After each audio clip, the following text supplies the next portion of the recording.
నాలుగు దిక్కులే నువ్వే దిక్కని మొక్కే నాగమ్మ నీ బంగారు కాంతుల చల్లని పడగల దీవెనలి అమ్మ అమ్మా నాలుగు దిక్కులే నువ్వే దిక్కని మొక్కే నాగమ్మ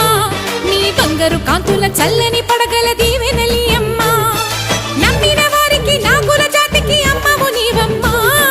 పసుపు కుంకుమ పడతుల కొసగే దేవత నీవమ్మ మా ఐదవతనమునకు అభయమునిచ్చి అండగా ఉండమ్మా చల్లని చూపుల నాగమ్మ మా పిల్ల